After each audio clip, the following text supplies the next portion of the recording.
Let's bike CM साहब। Let's bike CM साहब के साथ मैं शिवांगी पारिक। आज सुनिए देश के कुछ राज्यों के मुख्यमंत्रियों और पूर्व मुख्यमंत्रियों की एक्टिविटीज के बारे में। सबसे पहले दिल्ली की मुख्यमंत्री रेखा गुप्ता ने नई इलेक्ट्रिक व्हीकल पॉलिसी 2026 के लॉन्च के अवसर पर कहा कि ये नीति राजधानी में प्रदूषण कम करने में महत्वपूर्ण भूमिका निभाएगी और परिवहन व्यवस्था को अधिक आधुनिक बनाएगी। ये ईवी पॉलिसी बहुत शानदार तरीके से दिल्ली के प्रदूषण को कम करने में मदद करेगी, दिल्ली की परिवहन व्यवस्था को और बेहतर तरीके से दुरुस्त करेगी और दिल्ली को स्मार्ट सिटी के रूप में बदलने में मदद करेगी।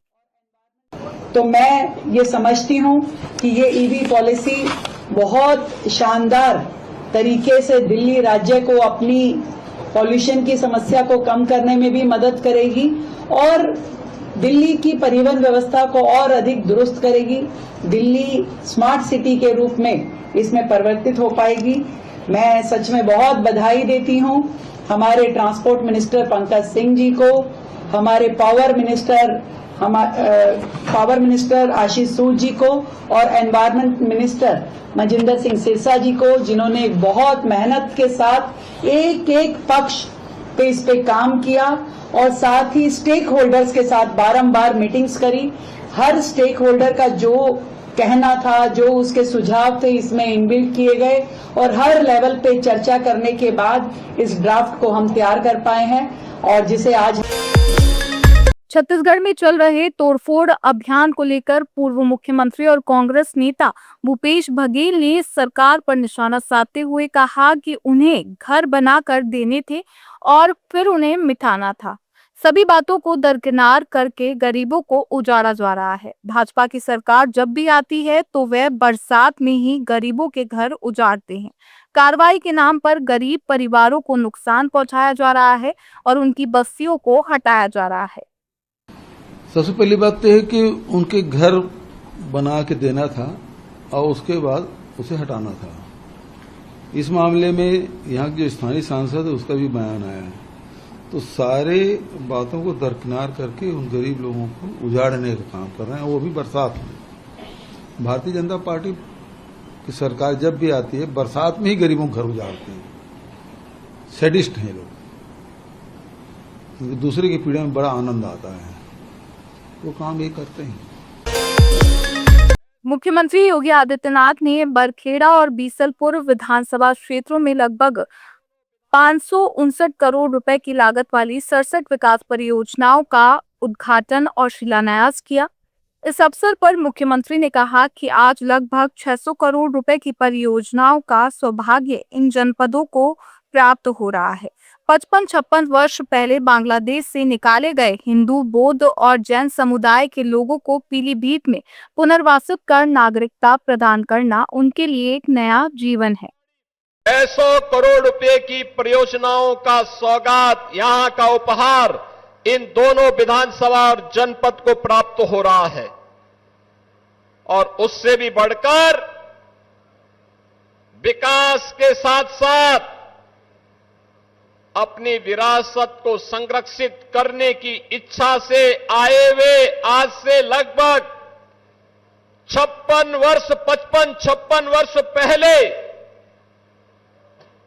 बांग्लादेश से निकाले हुए प्रताड़ित हिंदू, बौद्ध, जैन और सिख को प्रधानमंत्री मोदी जी के विजन के अनुरूप जनपद पीलीभीत में उनको पुनर्वासित करने और नागरिकता प्रदान करने के लिए मैं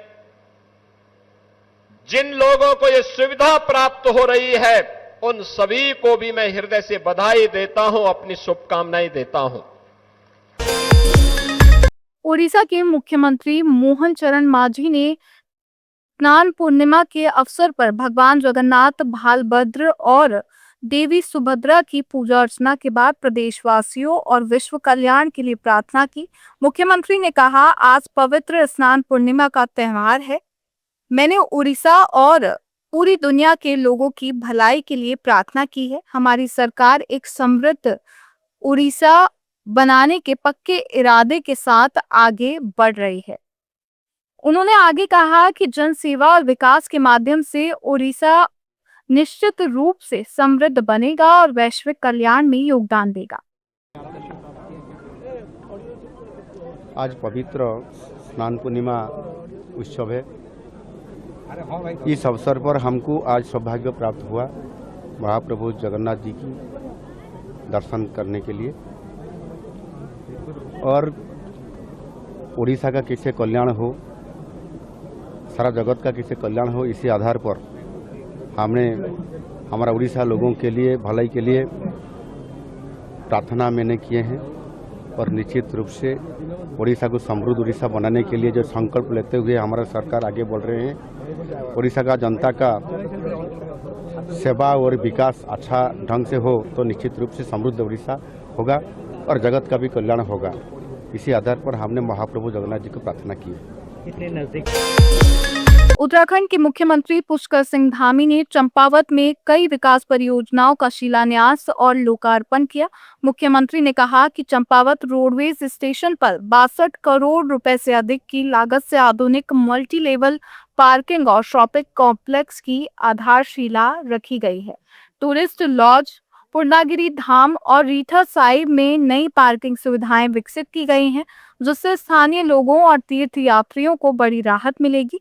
राज्य सरकार की प्राथमिकता चिकित्सा सुविधाओं को मजबूत करना है।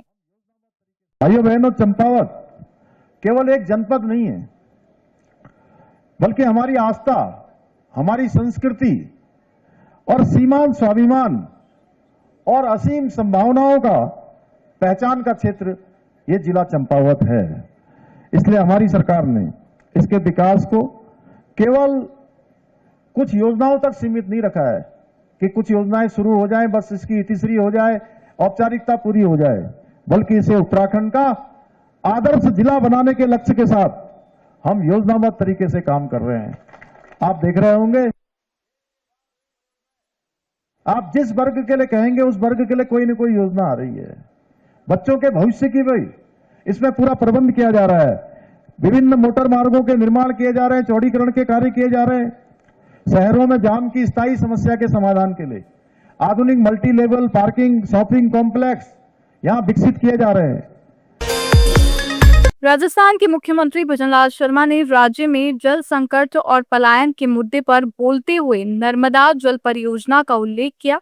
मुख्यमंत्री ने कहा, राजस्थान की स्थिति गुजरात भी अच्छी तरह से जानते हैं, हरियाणा वाले भी अच्छी तरह से जानते हैं कि वहां के लोगों का अधिकतर जो पलायन हुआ वो पानी के कारण हुआ। मुख्यमंत्री ने आगे कहा कि तो माननीय हमारे यशस्वी प्रधानमंत्री जी ने 2003 के अंदर बिना मांगे राजस्थान के बाड़मेर और जालोर के लिए हमें नर्मदा का पानी दिया। लेकिन उन्होंने जो परियोजना बनाई थी और राजस्थान की स्थिति को देखा था, क्योंकि राजस्थान की स्थिति गुजरात भी अच्छी तरह से जानते हैं, हरियाणा वाले भी अच्छी तरह से जानते हैं कि वहां के लोगों का अधिकतर जो पलायन हुआ वो पानी के कारण हुआ। तो माननीय हमारे यशस्वी प्रधानमंत्री जी ने 2003 के अंदर बिना मांगे राजस्थान के बाड़मेर और जालोर के लिए हमें नर्मदा का पानी दिया, और उसके बाद पानी देने के बाद हमारे यशस्वी हमारे मुख्यमंत्री भैरव सिंह शेखावत जी अहमदाबाद जाकर के माननीय प्रधानमंत्री जी का धन्यवाद दिया इस बात के लिए कि उन्होंने हमारे को नर्मदा का पानी राजस्थान के लिए दिया। ये एक ऐसा उदाहरण है कि जो एक दूसरे की दिक्कतों को देखते हुए और पानी की उसको देखते हुए एक दूसरे प्रदेश का सहयोग जिस तरह से किया है। आप सुन रहे थे let's mike more than radio. Follow कीजिए हमें हमारे सोशल मीडिया प्लेटफॉर्म्स पर। It's time for news. It's time for more than radio. Presenting the first radio news app, Let's Mic. Let's Mic, a news-based app on your phone where you get to watch and listen news, talk shows, interviews, radio show podcasts. On Let's Mic, you get all relevant information of TV, print, radio, podcast, and digital. Let's Mic talks about every segment of life.